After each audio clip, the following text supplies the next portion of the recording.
Hello, everyone. This is Janice Thomas, and welcome to our conversation today with City Council candidates.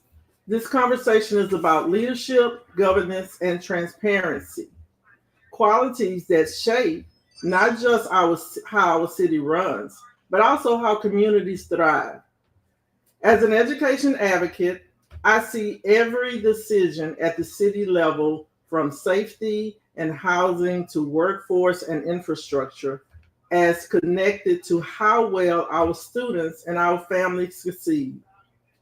Tonight's discussion with our candidates for city council and at large position is important because local government impacts daily lives.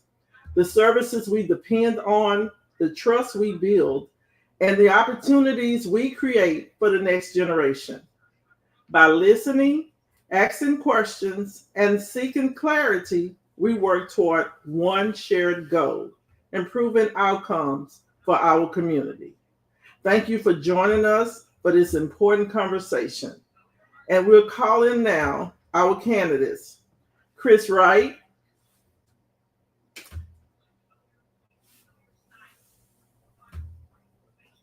Kathy Tatum,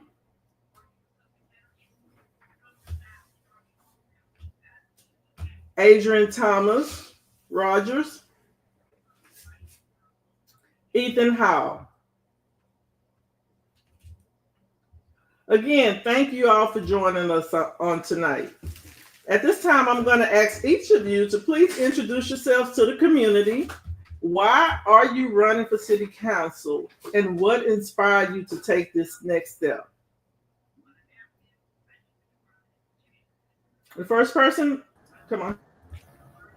Good afternoon. My name is Adrian Thomas Rogers. I'm running for city council at large.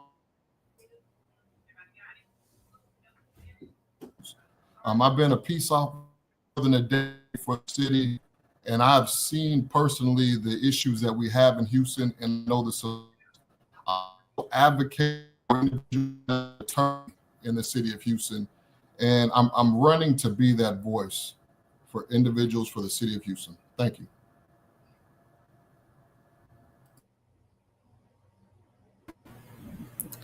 I guess it's my turn. Yes, thank you, Cris. Oh, we switched over. Okay, there we go. there we go. Hi, y'all. My name is Cris. I'm running for Houston City Council at large. And honestly, because I got tired of us not being at the table. I covered local government for 15 years from the ages of 14 to 29. I've covered more than a dozen different local governments, including all of the commissions and committees and agencies within them. And so I've seen what happens when the community is at the table and when there is infrastructure to support them and when they're not. And so that's why I entered the race. I am a regular schmegular person. Yes, I went to Howard University and Jack Yates. But above all, I love this city. And I want to make sure that the people who live here are the ones who are shaping it.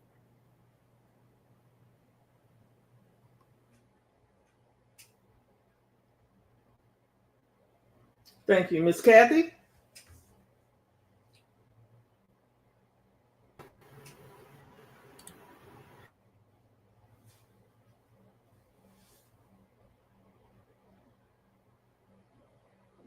I believe you're on mute, Miss Kathy.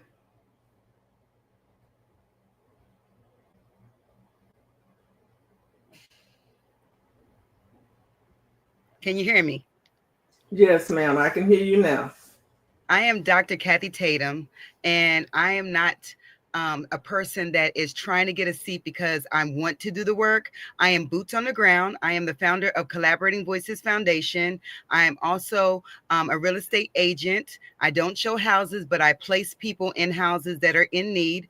We are literally been around since Hurricane Katrina, placing people in homes. And every single day, if you search Collaborating Voices or Dr. Kathy, you will see that we are in every single dimension of demographics. And I'm running because so many people have initiatives in Houston, and they come into our community, they get all of our ideas, and then they turn around and get their own 501c3s, city and county, and then you don't see them back in our community. And too many nonprofits are closing their doors because they've been at the table, but they still did not get the funding. So you need a voice that's actually in every realm of different counties, coming together with outside people, inside people, and absolutely be a voice of why are we not successful in the underserved community. Thank you.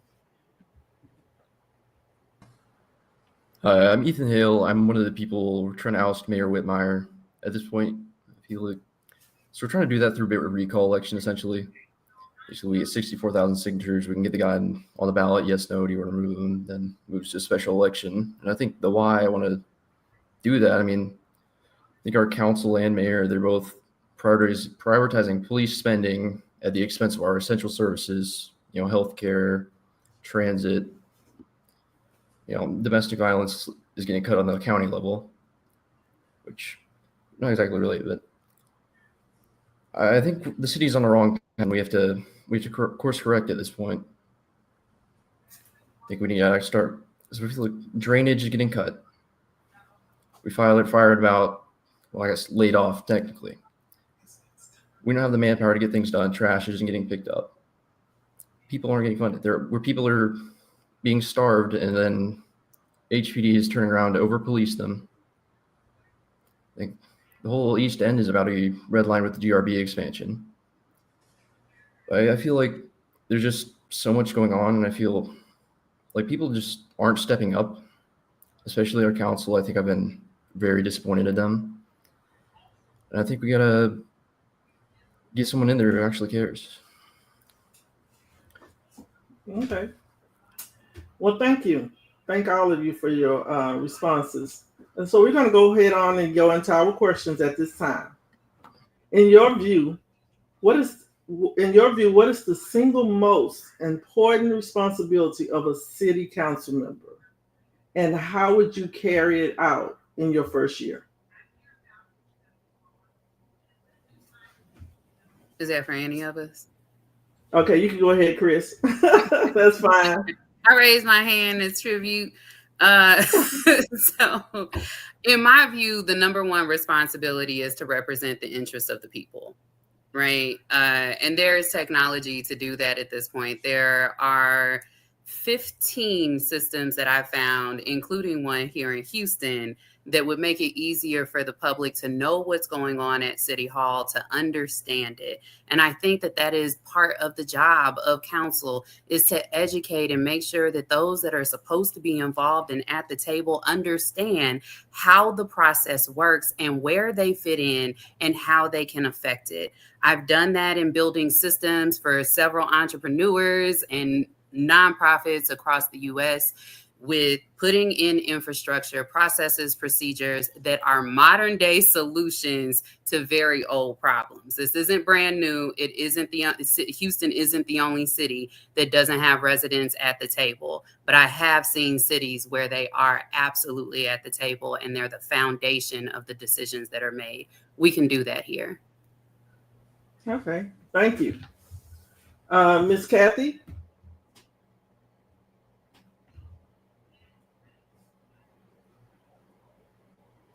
Well, I'm always a fighter, no matter if I have a position and not. I am a strong advocate that city council got to stop being glamour shot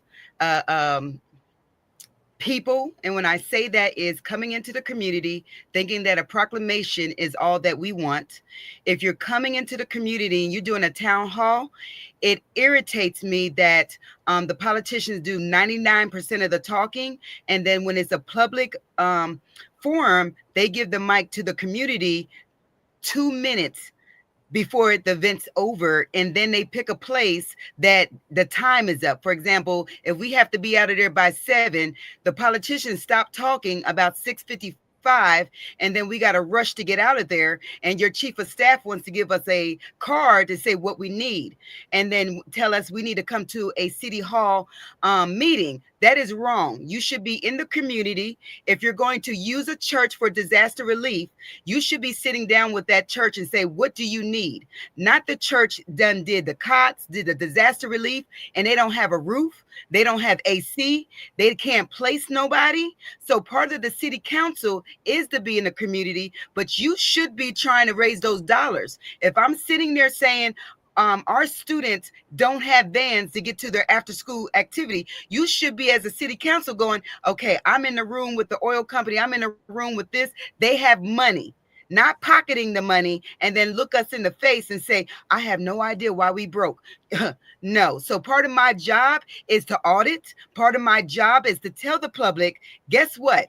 This city council has this amount of money, and then we need to go. I am supposed to get that funding to build the community, not just look at the community and say, well, we have another initiative. Thank you. Thank you. Thank you, Ms. Kathy. Mr. Ethan.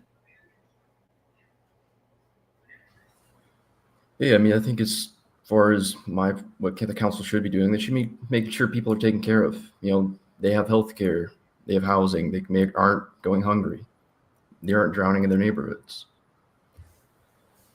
And I think right now the city council, I think Kathy was right. They've kind of lost sight of that. They come out, they show out, but I think they want to. It's kind of performative what they're doing.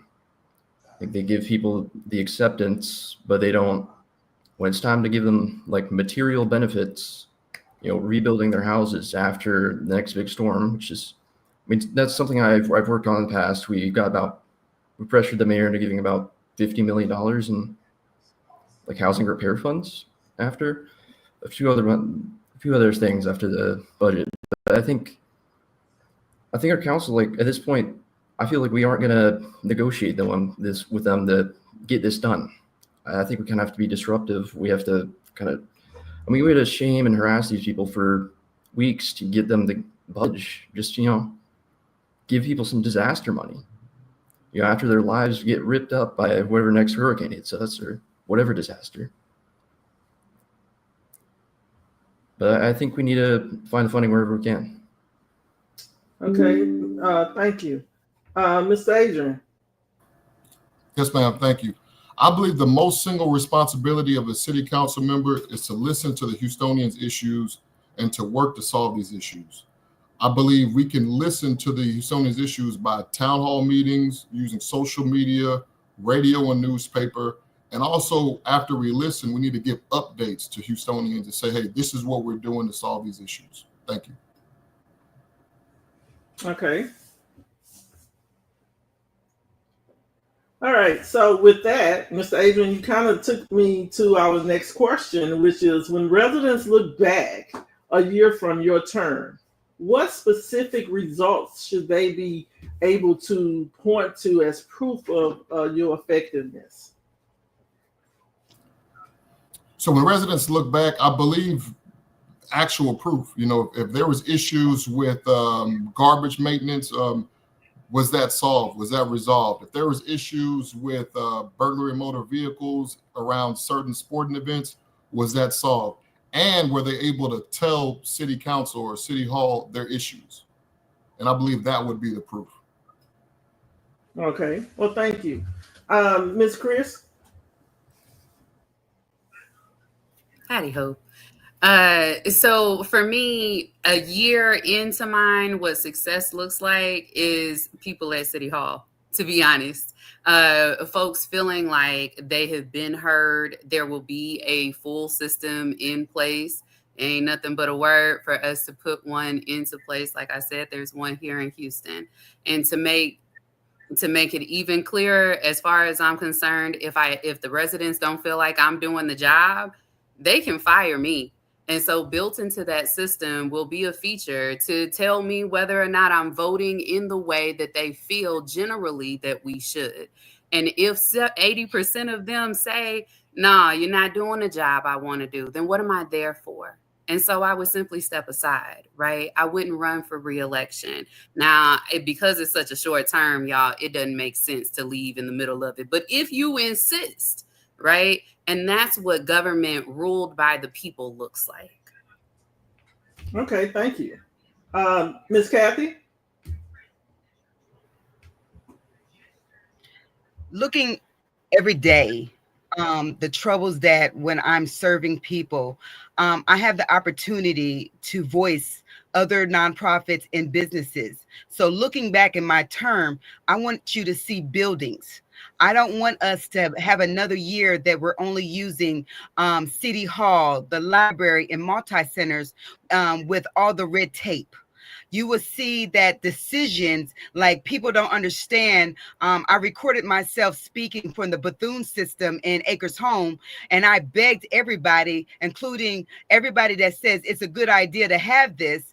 And looking back at that video where I said, let's use a local construction person, let's use a property manager that's in the neighborhood. And now it's 7 years later and it's still closed, but they have advertisement to sell us to use that building. So when you look back at what I'm doing, I'm already doing it, but it gives me the voice of why is this building vacant?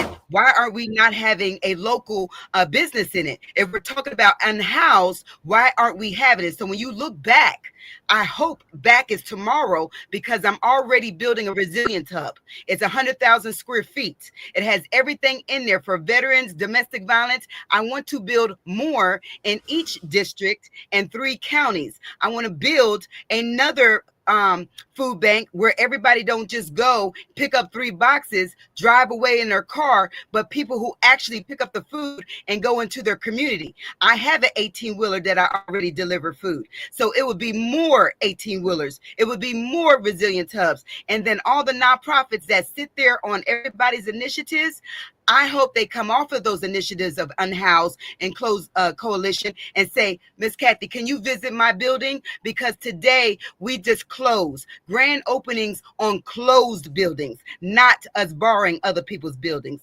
Thank you. Thank you. Mr. Ethan?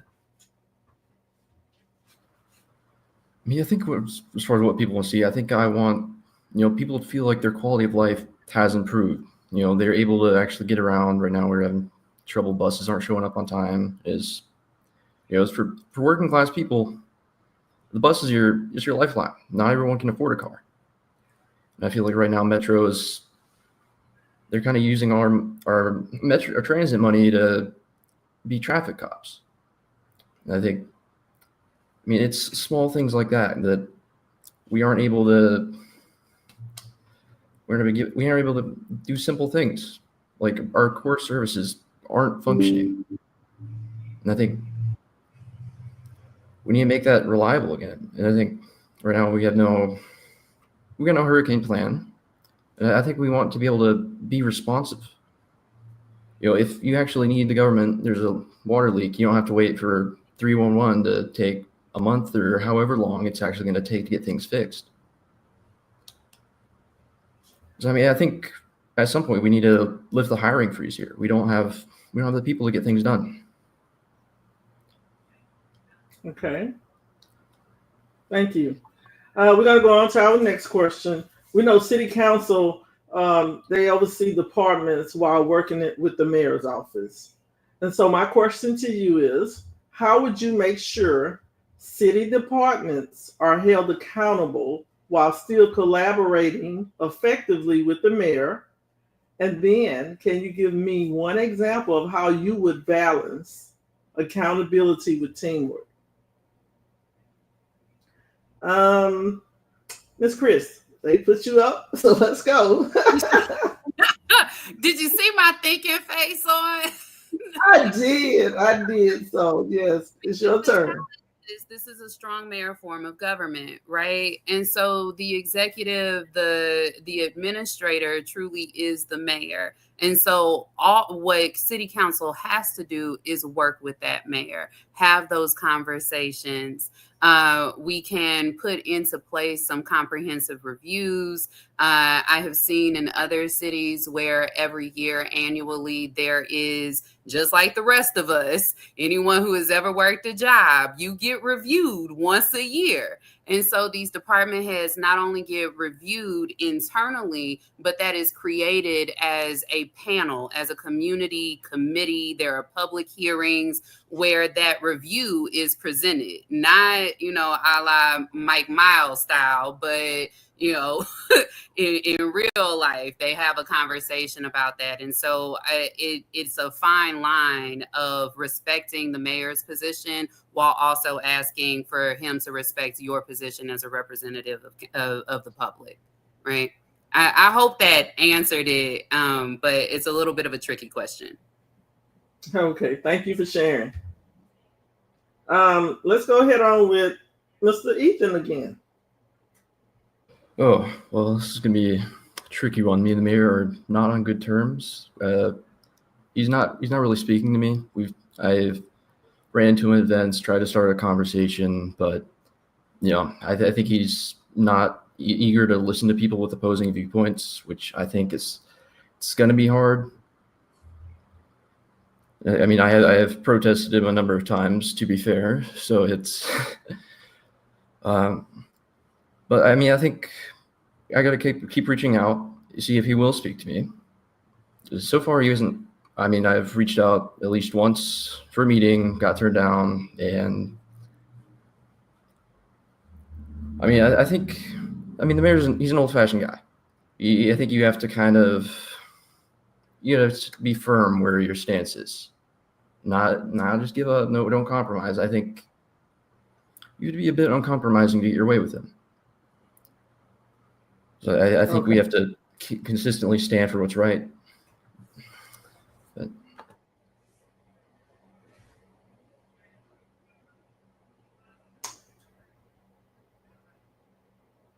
Miss Kathy. Okay, so the mayor's not my daddy. He is another figure. And our job is to sit down together. And I think I'm the only one on in this race that already raced with Whitmire, Mayor Whitmire. I ran for mayor in 2023, and most people say we didn't see you because they only picked certain people to show. So sitting next to him, I've had many conversations, even with him as a senator, on issues that we have brought in different cities. I've sat in the room together with Congresswoman and him, and they always say, "Well, you're down here at this position." My job is to look at the budget. When he ran on stopping corruption, and sometimes people don't know that it's not always a corruption problem, but sometimes a budget. And as you know, budget talk has been there. So sitting down with him saying, okay, Mayor, you have given this nonprofit 3 buildings to help with tutoring, with help with building apartments, but you have not spread it out to all the districts. You just haven't. And I am responsible for this thing that's under my belt. That's my job. If I always wonder, they always said there's a fight in the other room on 900 Bagby, and then they come over and to the public and everybody say, thank you, Mayor. But at the end of the day, my job is to bring it to his attention saying, Mayor, this is not in the budget, but it needs to be in the budget because we can save this amount of dollars if we do this. I know you don't like the bike rides, but we are literally have more car accidents before we have bikes. That is part of the city council meeting. It's not for me to sit there and agree, and not just with the mayor, with the other city councils. That is not my job, but it is my job that if we agree as city councils that I go and support them in their district, that come support me in my district.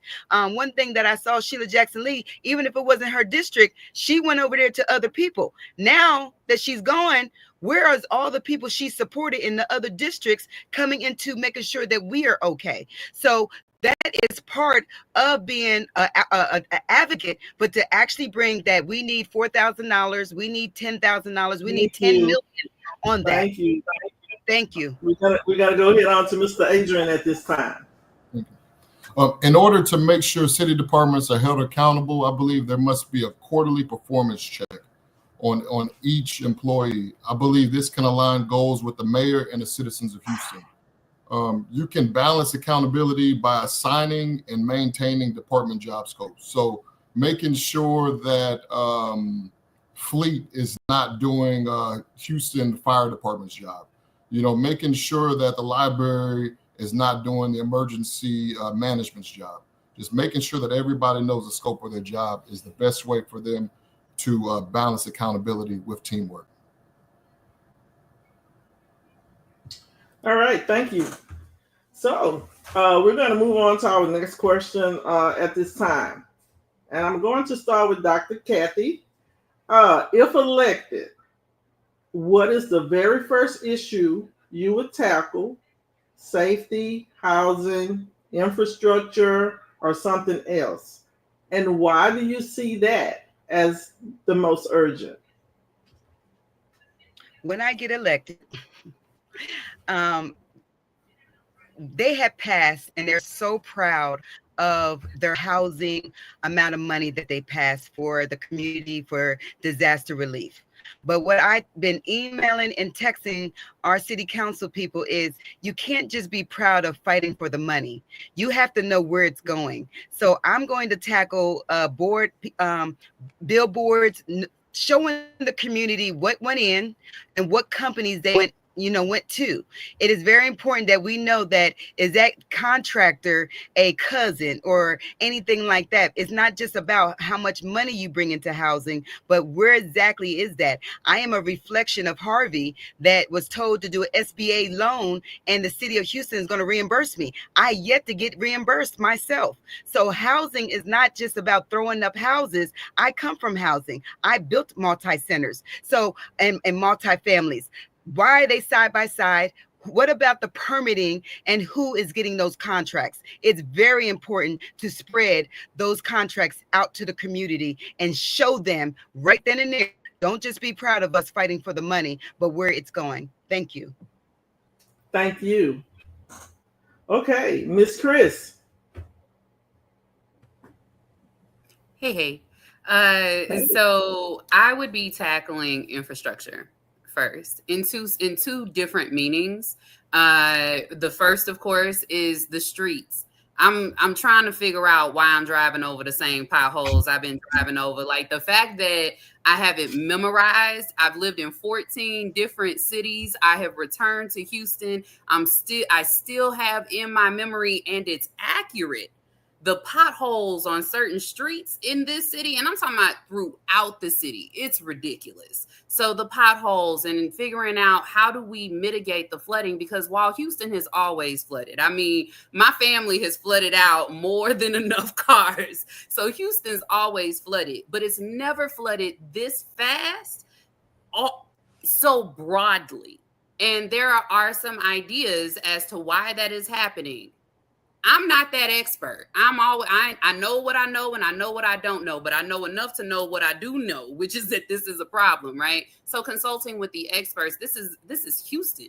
The number of engineers that we have here, there has surely got to be a solution that is cost effective and effective.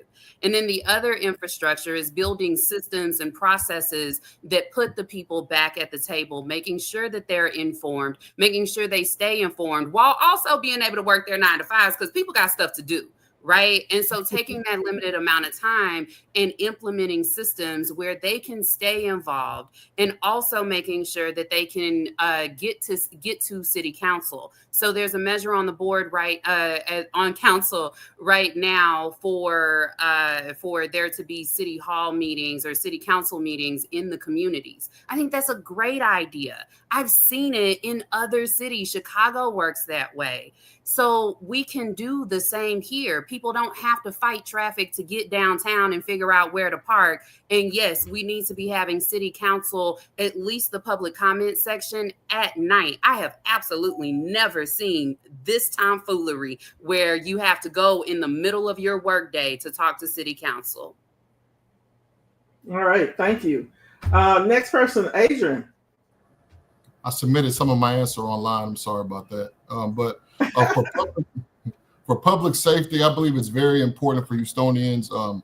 I believe we can tackle this by smarter technology and connecting Houstonians with first responders in a more community-based environment. Also dealing with infrastructure, potholes. We got pothole issues, but we also have issues regarding flooding. we have some pipes that have not been renovated or have not been made new since the 60s. We need to make sure that we're on top of this. So our next big flood or our next big freeze or our next big storm, we don't have more complications with this. All right, thank you. Ethan? Yes, I mean, infrastructure is definitely a huge one. I think drainage right now is a major issue, but I think part of it is like FEMA hasn't released an updated flood map since like Harvey, for I think some parts of the city even before then. So we don't know exactly where the most flood prone areas are in the city. So I think we need to have an initiative to actually go out there, have that mapped out, and then, apply the drainage where it's actually gonna be the most effective and mitigate the most damage. But I think on other infrastructure note, I think we have but we don't have enough other alternatives to getting around by car. I feel like right now a lot of bike lanes are being ripped out for pretty much no reason, which isn't great. I mean, it's nice to be able to have more cars off the road, just less traffic, less potholes. I think it would be good. I mean, I guess part of infrastructure for me is, expanding rail so we can actually, get around further. I'd like to see commuter rail in the future. I think that would be a good thing. Although, I mean, that probably require a lot of lobbying to the state to actually get all the necessary funding. But that's what I want to see. Okay. Well, thank you. Thank you. Y'all are doing great. So we're going to continue to move on. It's like y'all ready. Y'all on fire. Y'all just like, what you got? What you got? Give me more. So, so the next question is this. How will you make sure that the voices of individual neighborhoods are heard while also making decisions that benefit the entire city? Can you give an example of how you would balance both? Okay, Miss Kathy.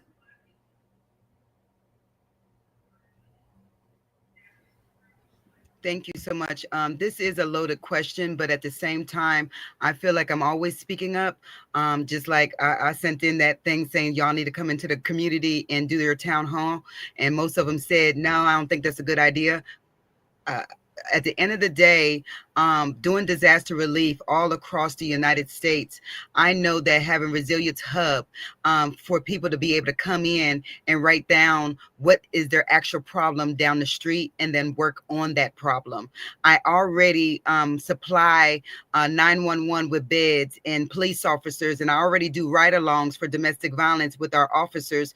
And one thing, when I even ran for mayor, all the other candidates will walk out the door and people will stand in line and said, Miss Kathy, you're doing the resources that we're talking about. So I know that when getting elected, I'm not coming to your community just to, like I said, a proclamation. I need to have a list. Do you have broken pipes? Do you have this? And having a resilience hub in different places, we have that workforce. We have those kids that are aged out foster care or homeless that we can add in to fixing the home and making sure our foster kids. I already do that. And that's why it's so important for people to go look at what we're doing, because I'm already a voice. On my dashboard, I have over 600 requests from teachers and students on uniforms. So there is a huge problem that they're coming to me and not their city council and not their mayor. And that tells me, because I'm already outspoken, but I also do solutions. I'm already getting 200 pallets out to other nonprofits, to other organizations. So I hear that feedback every single day, but better yet, there's other nonprofits that get millions that keep trying to send me all their clients. So I'm already a voice. I don't have to go looking. I already know it. Thank you. Same question for you too, Ethan. Right. I mean, I think for me, I'm kind of in a position where people are all over the city are coming to me with their problems with the mayor. Because, it's kind of the organization I run. We're trying to take him down. So, I feel like I'm kind of, and part of the time, we just have to get out there. Sometimes I get a tip, hey, this neighborhood's really upset with what's going on. Why don't you go talk to them? I mean, I think it's really important to actually get out there in person, speak to these people. But I mean, I think, there's some neighborhoods who are just, it's petty grievances, those rich upper class neighborhoods some of the time. So they don't like the media and they just got put in despite the fact, hey, that's actually making things safer. So, I mean, I think we have to also listen to people, but we also have to listen to the data too. Just because a bunch of people are upset because some new development, despite, I mean, it generally being a net positive for that community on paper. But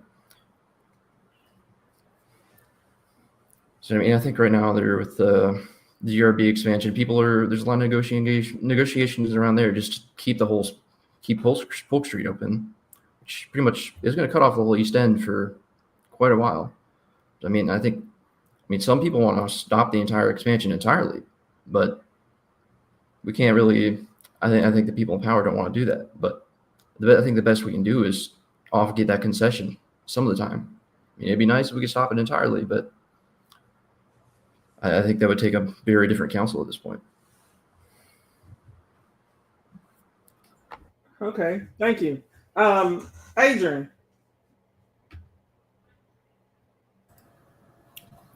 The best way to get individual neighborhoods' voices is to work with the Department of Neighborhoods. They already have a network of connections with different neighborhoods in the city of Houston.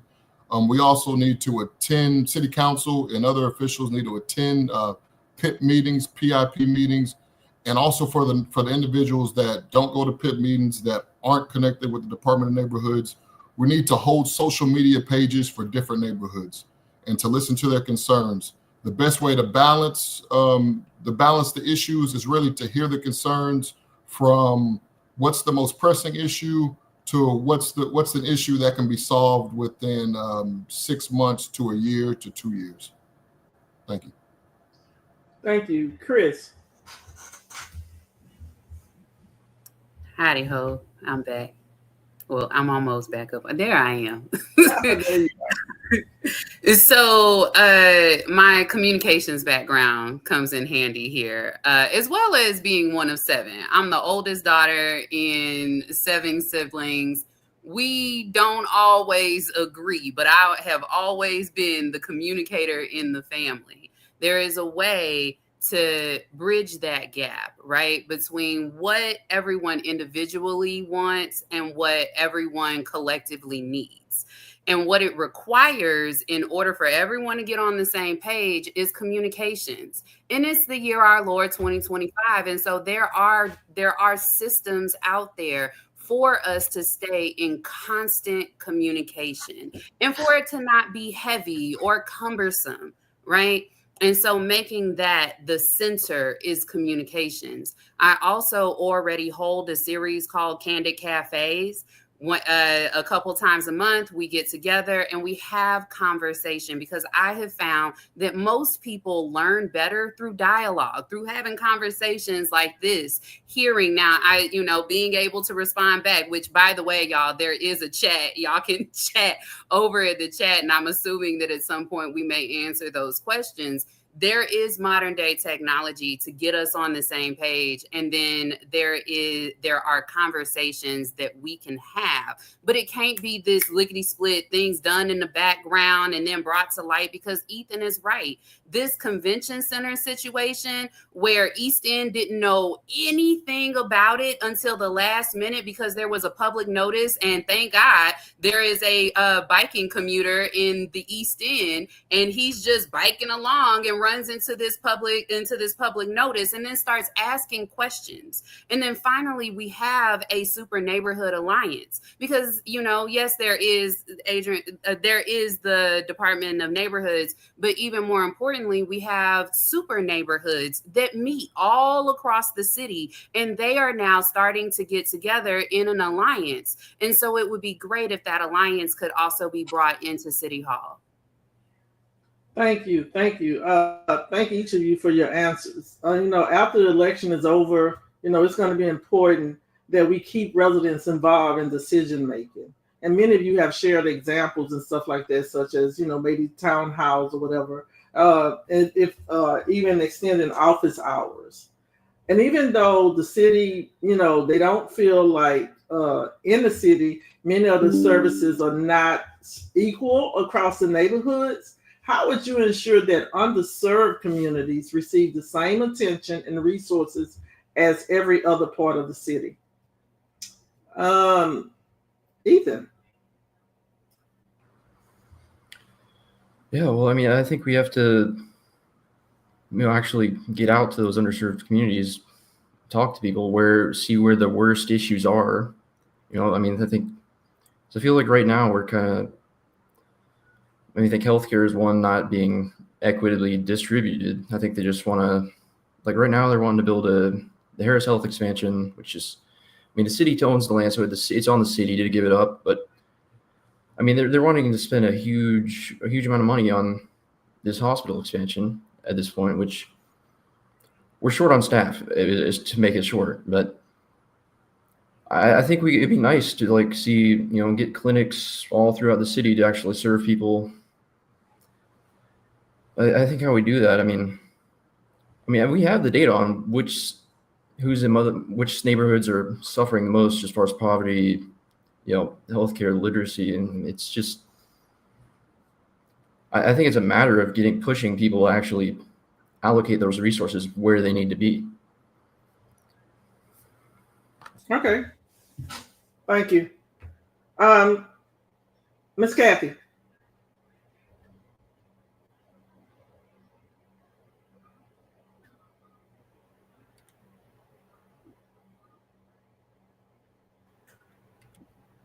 Okay. Are you there?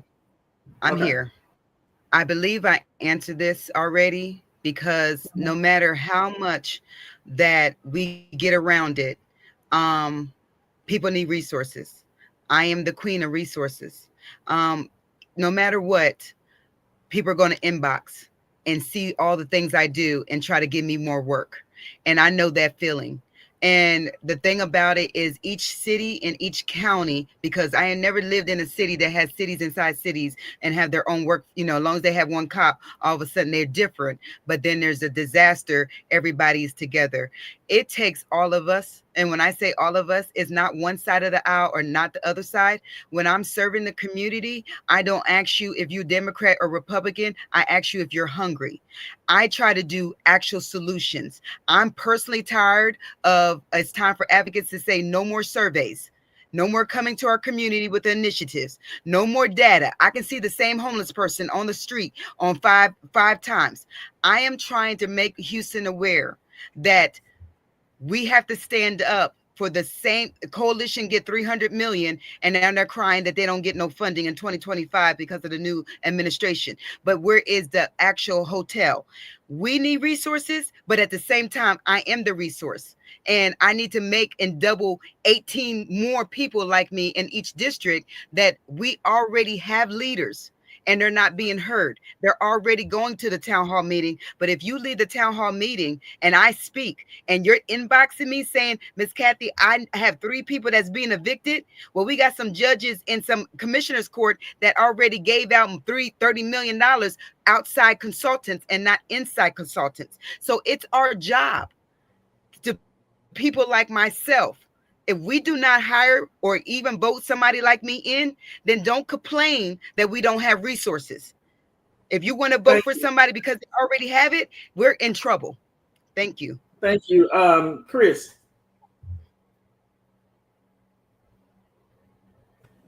Howdy ho. So yes, I would absolutely commit to continuing the Candid Cafe series and putting it in different areas of the city.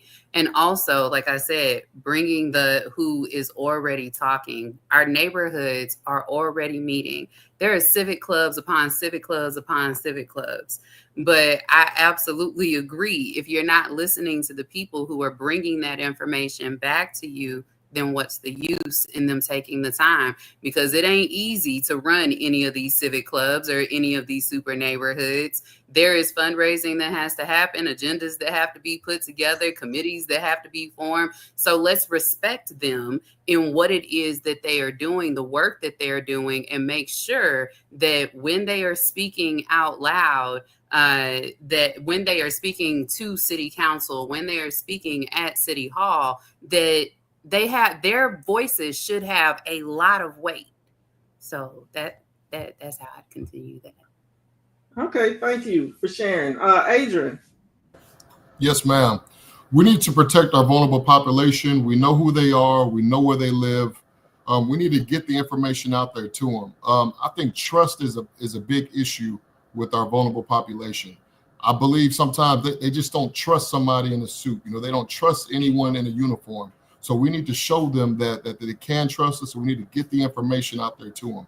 We can get the information out to them through social media.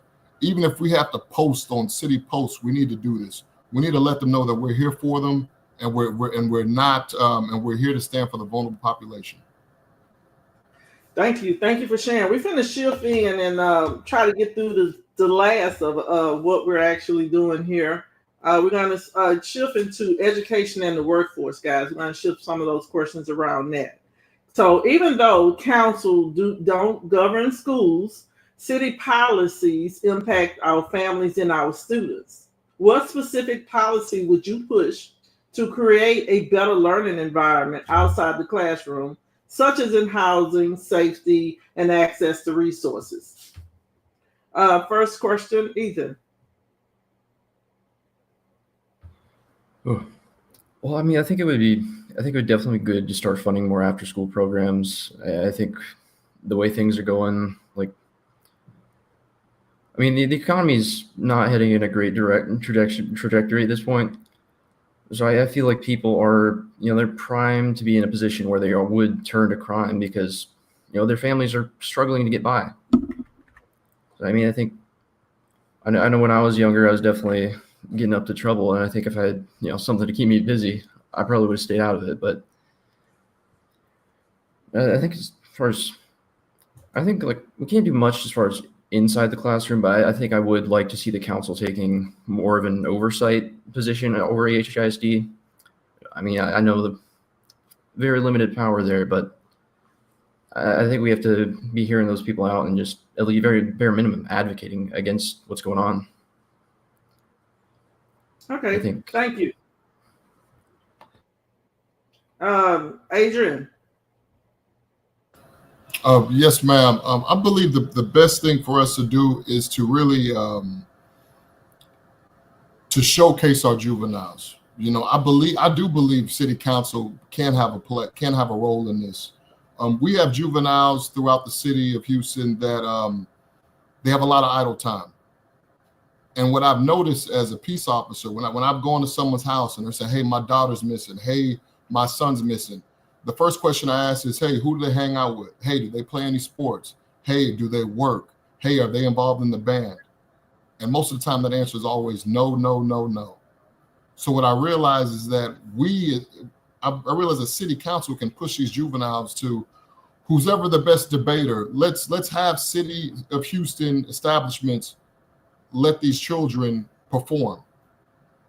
Let's have the best painter. Let's have the juveniles have a contest to see who's the best painter. Let's get these juveniles involved. And when you get them involved, you'll find out they'll do better in school. And you'll find out that a lot of safety issues regarding idle time with juveniles will stop. Thank you.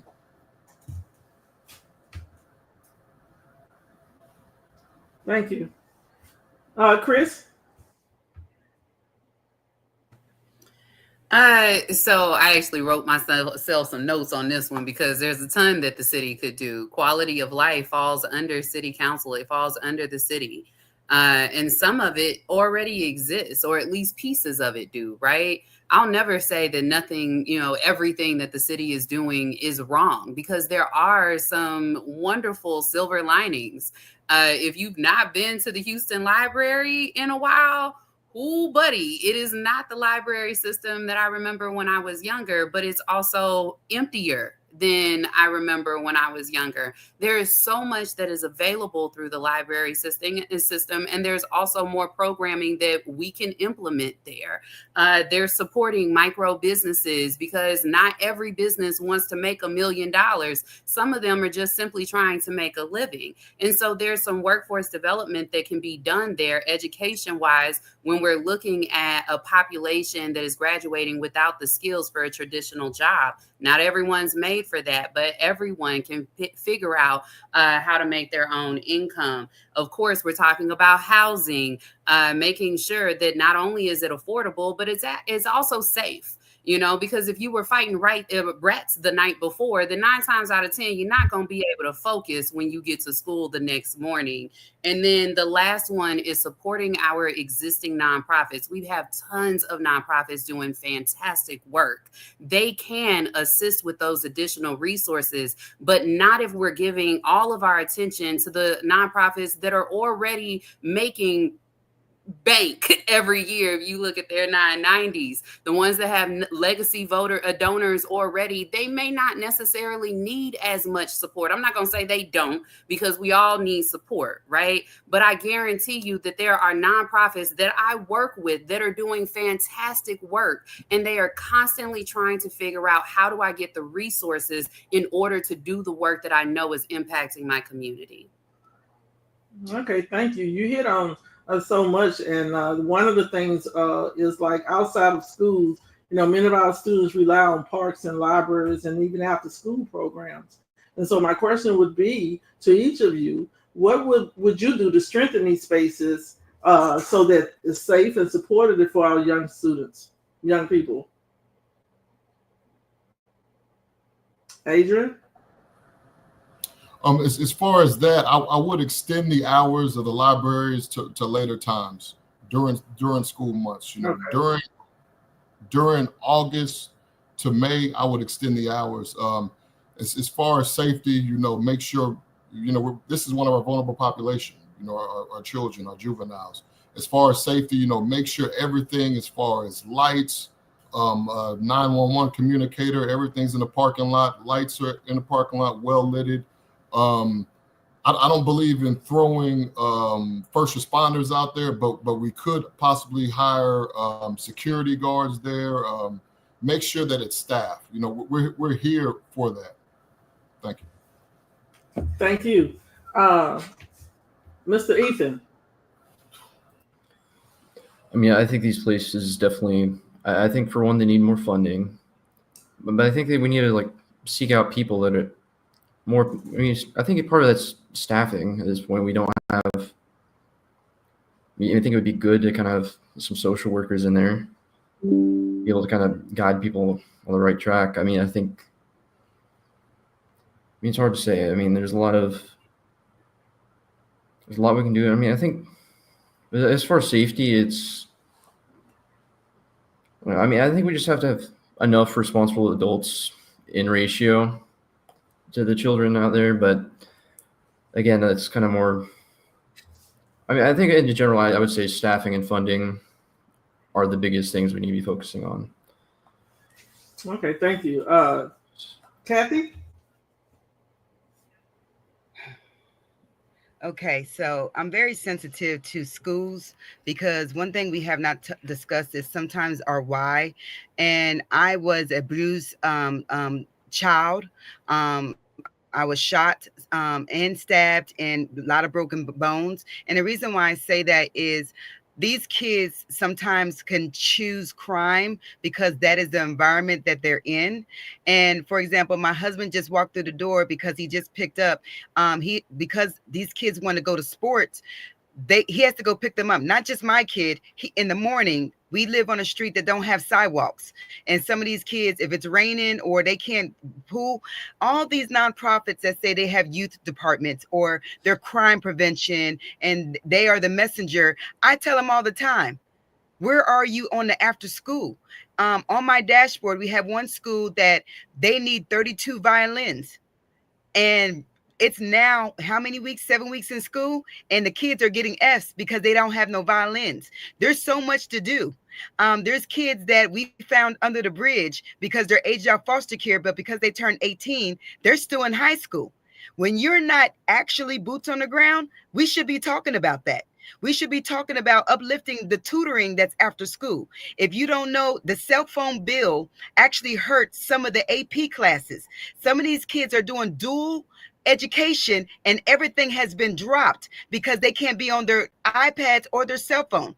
So if you're really boots on the ground, you would know that. You would know that some of the kids that are inboxing me no longer go to that school, but the other kids are inboxing them saying, I have no food. They eat at 11 and 12. So I'm already doing that. If you look at we just got done feeding 800 kids at Eisenhower. We have pregnant kids. One of the teachers reached out to me and said, we have pregnant teens that are not going to school, and we went to go knock on their door. They can't fit in desk. I turned around and gave them lazy boy recliners. I'm solutions. I'm not about talking about schools. I'm there. I'm there after school. Thank you. Thank you. Miss Cris, did I get you on this question, or did I skip you, or what? I mean, I don't feel skipped, but no, I hadn't answered the question just yet.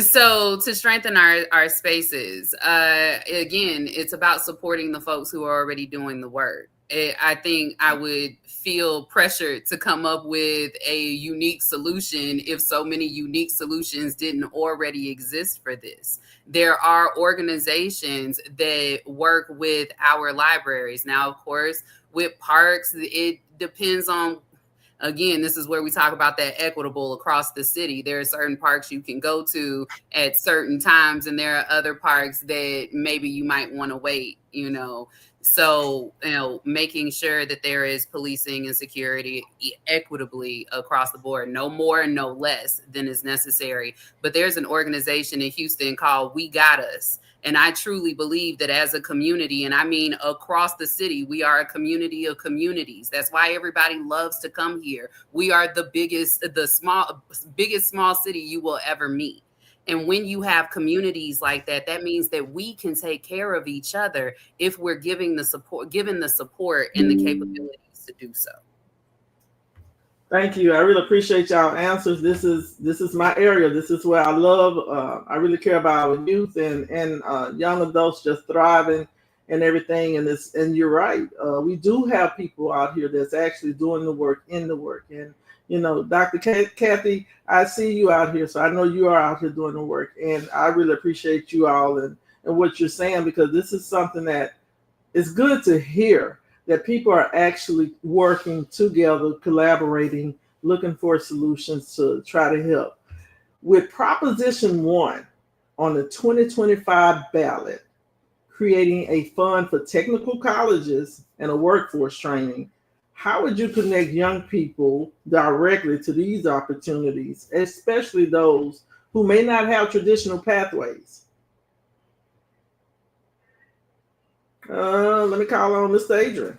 Yes, ma'am. Yes, ma'am. So for Prop 1, they have to know, that they have to know of the workforce training. They have to know the technical colleges that can that they can go to assist them with finding a job. They have to know. So the best way to do that is to contact principals at these schools, at these vulnerable schools, also to contact guidance counselors and have them spread the word, but also have the city come.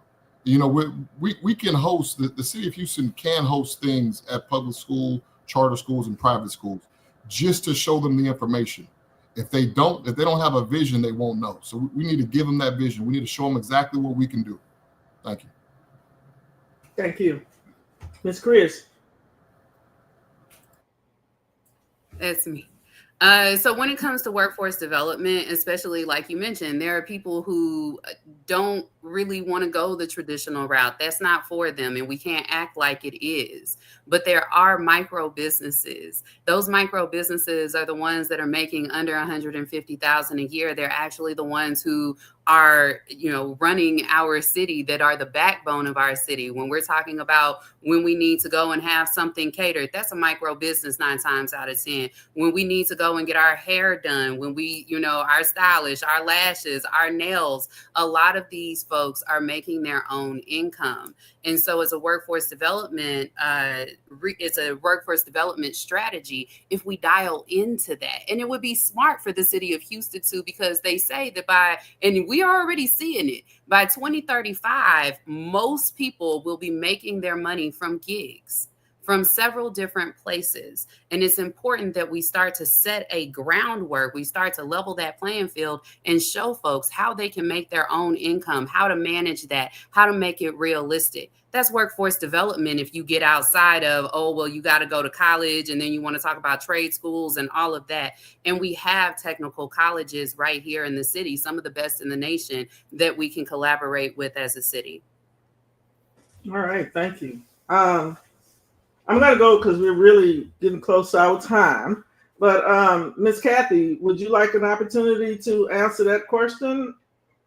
Absolutely. As you guys know, I stay on. I already do. I have paid. If you're in Houston and you've been to this old juvenile detention, is now called the Opportunity Center. I should have a plaque on that board. I have paid for the desks, the videos, the TVs, the refrigerators.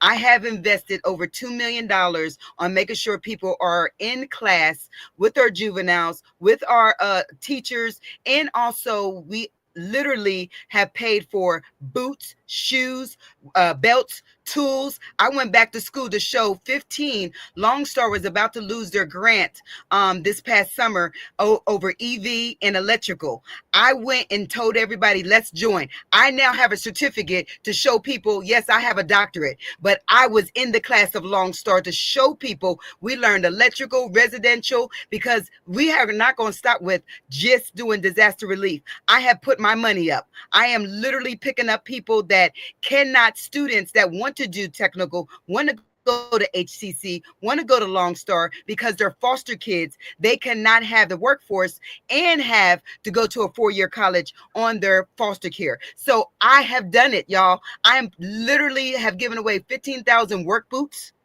and clothes and shoes. Y'all can go see that. I am putting my money up and I am part of the workforce, and I'm always educating myself. You're never too old to learn something new. And our people that are seniors, they might not be able to fix the wiring. So I need you guys to go back to technical school. I need everybody in the community to give to trade school, not just complain when there's a disaster. Thank you. Thank you. Mr. Ethan.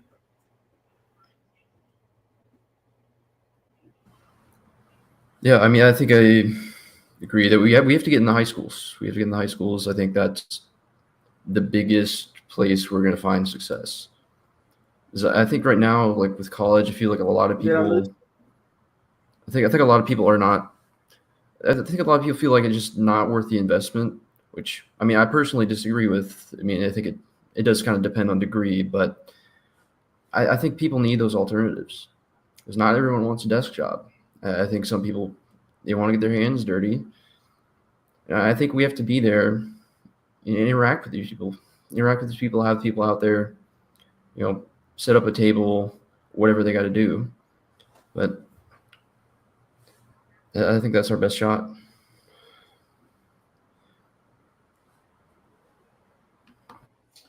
Thank you. I do want to be respectful of each of y'all time today. And I'm just going to go and ask you this one last question, because this whole conversation is about leadership, and each one of you have shared what you're doing in the city now and what inspired you to, take this next step in choosing to run for, to be a candidate in this race. Leadership means different things to different people. How do you define leadership, and how would you show it as a city council member? Miss Kathy.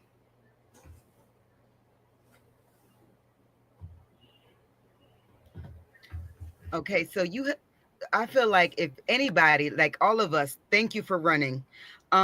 Keep it going. I believe that our lived in experience, either we speak about it or we don't. I'm very I speak about my experience. So a lot of people come up to me. Even on this call, I have no problem saying that it was my mother that had mental health problems that buried me in the backyard and shot me. I have no problem saying as a leader that with domestic violence, I have over 200 people in hotels at this moment that I feed, but they're under other people's coalitions. And at the end of the day, I've been raped. I've been abused, domestic violence. And I say that because I have in our community, this is what's happening. I was a homeless teen.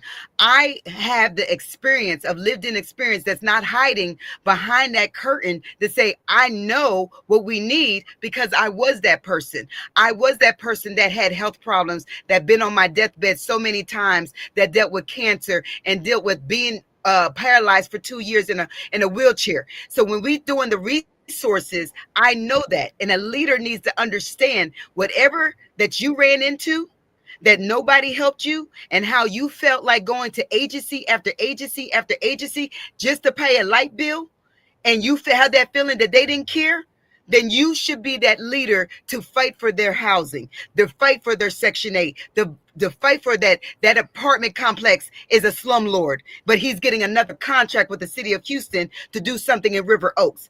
Be bold. Don't be somebody that sleeps around and think you're going to get somewhere and the city don't know and the community doesn't know. Don't be a person that says they're going to do something, but somebody else wrote you off or paid you under the table, and now you ain't got no guts. Thank you so much. Appreciate it. Bye. Bye. Thank you. Next person is Cris. Cris, the leadership means different things to different people. How would you define leadership, and how would you show it as a city council member? So leadership comes from wisdom. And all of us lead differently. I am a democratic leader. I am someone that, I reach out to whoever it is that I'm leading. In this case, we are leading the residents, right?